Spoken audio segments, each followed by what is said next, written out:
मोदी बन जाए, चाहे तेजस्वी बन जाए कि नीतीश बन जाए, आज के अनपढ़ बच्चे को कोई कलेक्टर नहीं बना सकता। बिहार में रहने वाले 100 में 7 आदमी के पास जमीन है ही नहीं। यहाँ गरीब की बात हुई, सामाजिक न्याय की चर्चा हुई, लेकिन भूमि सुधार लागू नहीं किया गया। खेती से आपका जीवन क्यों नहीं सुधरा?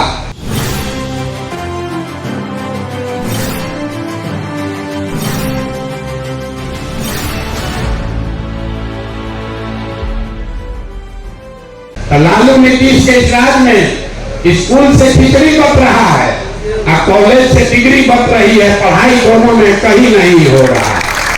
जब आपका बच्चा पढ़ेगा ही नहीं, जब आपका बच्चा पढ़ेगा ही नहीं, तो चाहे लालू बन जाए कि मोदी बन जाए, चाहे तेजस्वी बन जाए कि नीतीश बन जाए, आज के अनपढ़ बच्चे को कोई कलेक्टर नहीं बना सकता। इस बात को पहले आप समझिए। अपने बच्चे का ठिकाना ही नहीं है।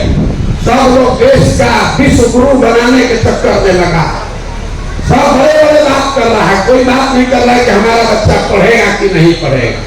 तो अभी आपको पढ़ाई की बात बताए। दूसरी बात, दूसरा रास्ता है खेती। कोई कह सकता है कि पढ़ाई लिखाई करके भी फायदा नहीं है। खेती से आपका जीवन क्यों नहीं सुधरा? यही खेती करके हरियाणा पंजाब में लोग इतना राजा हो गए, बिहार में खेती से लोगों का जीवन क्यों नहीं सुधरा?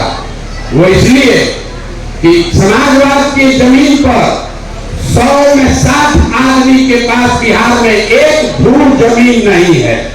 ये आंकड़ा याद रखिए। यहाँ गरीब की बात हुई, सामाजिक न्याय की चर्चा हुई, लेकिन भूमि सुधार लागू नहीं किया गया। देश में 100 में 38 आदमी के पास जमीन नहीं है।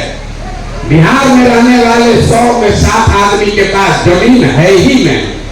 जिसके पास जमीन है ही नहीं, खेती करेगा कैसे? बच गए 40 लोग जिनके पास जमीन है। उस 40 में 35 आदमी ऐसा है जिसके पास 2 बीघा से कम जमीन है। तो जो पढ़ाई है नहीं कि आपके बच्चे नौकरी पाएंगे, और आपके पास जमीन खेती है नहीं कि आप उससे कुछ फायदा कीजिएगा, तो आप गरीबी से निकलिएगा कैसे? एक रास्ता और बचा।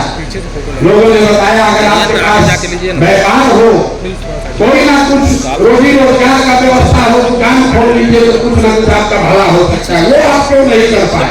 उसके लिए नेता का जरूरत है।